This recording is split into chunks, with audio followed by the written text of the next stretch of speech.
जय श्री राम। ओम गणेशाय नमः। आज मैं आप लोगों को नवग्रहों की उत्पत्ति की कथा बताने जा रही हूँ। आप सभी लोग ज्योतिष में अपनी जन्म कुंडली दिखाते हैं, लेकिन क्या कभी आपने सोचा कि हर एक ग्रह की अपनी एक कथा है, अपना एक जन्म है, और हमारी जन्म कुंडली में हर ग्रह का अपना एक महत्व है। जब तक हम इनके बारे में नहीं जानेंगे, तब तक हम अपने किसी भी ग्रह को ठीक नहीं कर सकते हैं। तो आइए आपको सबसे पहले हम इन नवग्रहों के बारे में बताते हैं। आप सभी से कहूँगी, अगर आपने अभी तक वेदांत ज्योतिष का चैनल सब्सक्राइब नहीं किया है तो वेदांत ज्योतिष के चैनल को आप सब्सक्राइब कीजिए, ताकि हमारी हर जानकारी आपके पास समय समय पर पहुंचती रहे। तो आइए शुरू करते हैं। सबसे पहले हम जानते हैं कि नवग्रह हैं क्या, नवग्रहों की उत्पत्ति कैसे हुई। हिंदू धर्म में नवग्रहों को ब्रह्मांड की शक्तियाँ माना जाता है, जो मनुष्य के जीवन और कर्मों को प्रभावित करते हैं।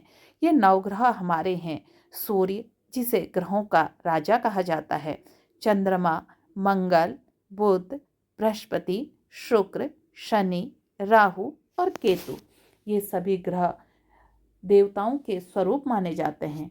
इनकी उत्पत्ति, महिमा और प्रभाव के विषय में हमारे पुराणों में बहुत सारी अलग अलग कथाएं हैं। तो आइए आज मैं आपको बताती हूँ सूर्यदेव क्या है। सूर्यदेव हमारे आत्मा के प्रतीक हैं, हमारा नेतृत्व करने की क्षमता दिखाते हैं।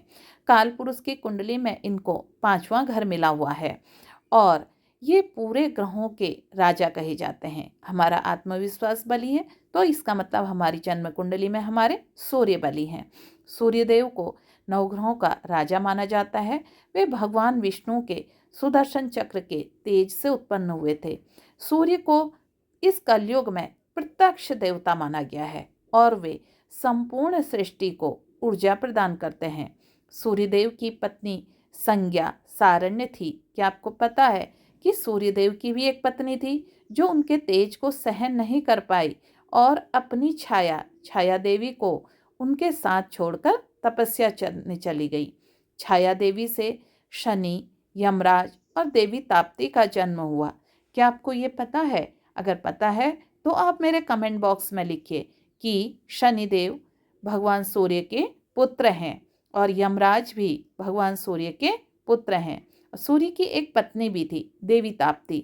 अगर ये सब आपको पता है तो आप मेरे कमेंट में अवश्य लिखिएगा। अब बात करते हैं हम चंद्रदेव की।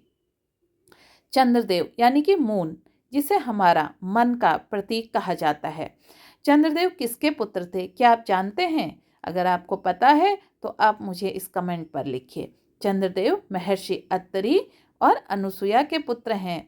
वे सौंदर्य, शीतलता और कला के देवता हैं। एक कथा के अनुसार उन्होंने दक्ष प्रजापति की 27 कन्याओं से विवाह किया, जो नक्षत्रों के रूप में जानी जाती हैं। लेकिन उन्होंने केवल रोहिणी से विशेष प्रेम किया।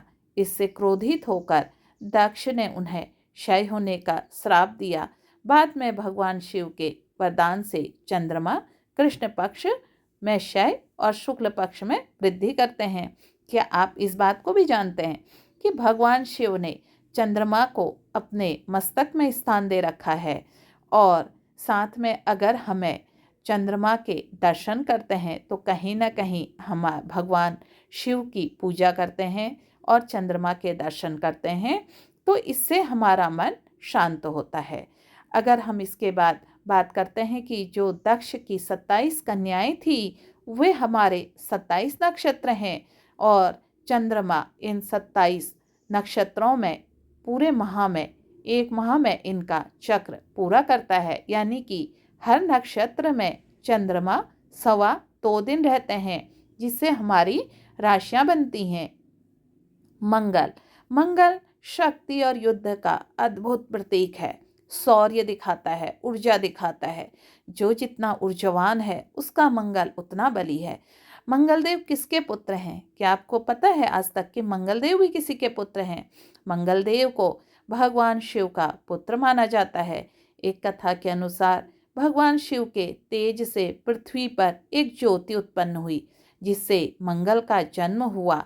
इसीलिए जब भगवान शिव पृथ्वी से ये उत्पन्न हुए तो इन्हें भूमिपुत्र भी कहा जाता है। इसके लिए इन्हें भौमाय शब्द दिया गया है और ये पराक्रम, शक्ति, युद्ध कौशल के देवता हैं। मंगल का वाहन भेड़ है और हमारी जो ये कालपुरुष की कुंडली में है ना, इन्हें पहला और 8वां स्थान मिला है। यानी कि हमारी राशियों में इन्हें मेष राशि और वृश्चिक राशि कहा जाता है। मेष और वृश्चिक राशि को ये रूल करते हैं। अब बात करते हैं मंगल के बाद बुध देव की। बुध यानी कि हमारी बुद्धि और वाणी, जिसकी वाणी जितनी अच्छी और जितनी मीठी होती है उसका बुध उतना अच्छा होता है। बुध देव चंद्रमा और तारा के पुत्र हैं। इसके पीछे भी एक कहानी है, आइए चलिए मैं आपको सुनाती हूँ ये कहानी तारा कौन थी? तारा बृहस्पति की पत्नी, और वो चंद्रमा पर मोहित हो गई और चंद्रमा के साथ चली गई, जिससे उन दोनों के संबंध से एक पुत्र का जन्म हुआ और पुत्र का नाम था बुध। बुध अत्यंत तेजस्वी और बुद्धिमान थे। इस कारण वे वाणी, गणित और तर्क वितर्क के देवता माने जाते हैं। इनका रंग कैसा है पता है आपको? बुधदेव का रंग हरा है। बृहस्पति यानी कि जुपिटर, और ये ज्ञान और धर्म के प्रतीक हैं। ज्ञान और धर्म की ध्वजा के साथ जो चलता है उसका जुपिटर यानी कि बृहस्पति हमेशा मजबूत होता है। बृहस्पति देवताओं के गुरु हैं। वे महर्षि अंग्रेज के पुत्र हैं और वेदों के ज्ञाता माने जाते हैं। उनकी बुद्धिमत्ता और धार्मिकता के कारण देवताओं ने उन्हें अपना गुरु स्वीकार किया। वे न्यायप्रिय हैं और धर्म के मार्ग पर चलने की प्रेरणा देते हैं। गुरु यानी कि जुपिटर की जो राशियां हैं वो राशि है धनु राशि, जिसे मूल त्रिकोण राशि कहा जाता है, और उसके बाद मीन राशि। कालपुरुष की कुंडली में ये 9वीं राशि और 12वीं राशि होती है। मीन और धनु राशि के जो रूलर हैं वो जुपिटर ही हैं। अब हम बात करें शुक्र, वीनस, जो प्रेम और ऐश्वर्य का प्रतीक है, और ये जहाँ पर जिसकी जन्म कुंडली में बलि होते हैं उनके जीवन में सुख, भोग, इन सब चीज की किसी तरह की कोई कमी नहीं होती है। तो शुक्र हैं कौन? शुक्राचार्य असुरों के गुरु हैं और महर्षि भृगु के पुत्र हैं। वे संजीवनी विद्या के ज्ञाता हैं। आपको संजीवनी विद्या के बारे में शायद जानकारी हो। संजीवनी विद्या यानी कि जब राक्षस और देवताओं के बीच में युद्ध हो रहा था, उस समय देवता इसलिए हार रहे थे क्योंकि जो शुक्राचार्य थे वे अपने सभी राक्षसों को मृत्युंजयी संजीवनी देकर उन्हें, सभी दैत्यों को फिर से जीवित कर रहे थे, जिसकी वजह से वो मर नहीं रहे थे। और इसीलिए इस विद्या को सीखने के लिए एक चीज़ और बताऊं आपको कि बृहस्पति ने अपने पुत्र को भी शुक्राचार्य के पास भेजा था। शुक्राचार्य ने असुरों को अमरता प्रदान करने के लिए काफ़ी कठोर तपस्या की, और इस विद्या को प्राप्त करने के लिए इन्होंने किसको प्रसन्न किया? शिव जी को प्रसन्न किया, और शिव जी ने प्रसन्न होकर इन्हें संजीवनी विद्या जैसे अमर वरदान दे दिया। वे भौतिक सुख, ऐश्वर्य और प्रेम के प्रतीक हैं। ये कालपुरुष की कुंडली में 2nd हाउस यानी कि दूसरा भाव और 7th हाउस में रहते हैं। यानी कि इनकी जो राशि है वृषभ राशि और तुला राशि को ये रूल करते हैं। अब हम अगर बात करें शनि कौन है? कर्म और न्याय का प्रतीक। शनिदेव सूर्यदेव की छाया देवी के पुत्र हैं। सूर्यदेव अपनी पत्नी छाया को अनदेखा करते थे, जिससे शनि अपने पिता के प्रति कठोर हो गए। भगवान शिव ने उन्हें न्यायाधीश का पद दिया, जिससे वे प्रत्येक व्यक्ति के कर्मों के अनुसार फल देने लगे। वे कर्म फलदाता हैं और उनके प्रभाव से व्यक्ति को अपने कर्मों का प्रतिफल मिलता है। ये कालपुरुष की कुंडली में हमारे 10th और 11th यानी कि 10th हाउस हमारा कर्म का हाउस है और 11th हमारा लाभ का हाउस है। बिना कर्म करे हम कोई लाभ नहीं ले सकते हैं, ऐसा माना जाता है। अब अगर हम बात करते हैं राहु एक छाया ग्रह है जो हमारी भौतिक इच्छाओं का प्रतीक है और इस कलयुग में राहु ही बलाबल है। राहु का जन्म समुद्र मंथन के दौरान हुआ। असुर स्वरभानु ने छल से अमृत पी लिया था, लेकिन भगवान विष्णु ने अपने सुदर्शन चक्र से उसका सिर धड़ से अलग कर दिया। अमरता के कारण उसका सिर राहु और धड़ केतु बन गया। राहु छाया ग्रह है जो मानसिक भ्रम, लालसा, छल और प्रपंच को दर्शाता है। अच्छा, इनको यहाँ पर कालपुरुष की कुंडली में इनकी कोई अपनी राशि नहीं है। ये बुध को अपनी राशि मानते हैं और शनि की जो कुंभ राशि है उस पर ये अपने को अच्छा महसूस करते हैं।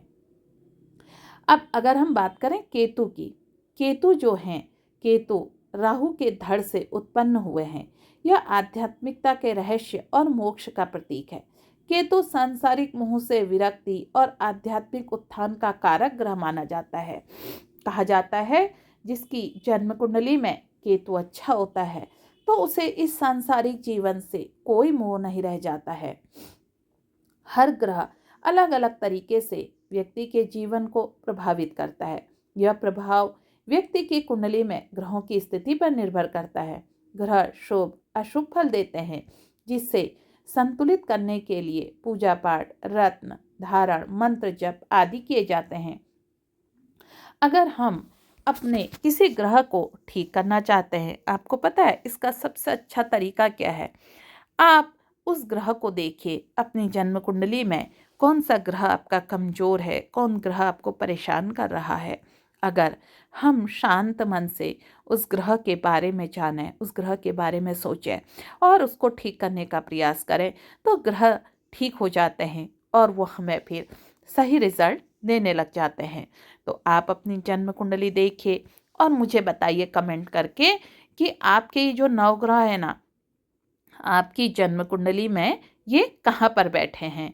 यानी कि हमारी जन्म कुंडली जो शुरू होती है, आप मेरे अगले वीडियो में धीरे धीरे करके सब कुछ जानेंगे ताकि आप अपनी जन्म कुंडली स्वयं पढ़ना सीख जाएं और स्वयं बताना सीख जाएं और आपको इधर उधर ना भागना पड़े। आज मैं आपको एक उपाय जरूर दूंगी।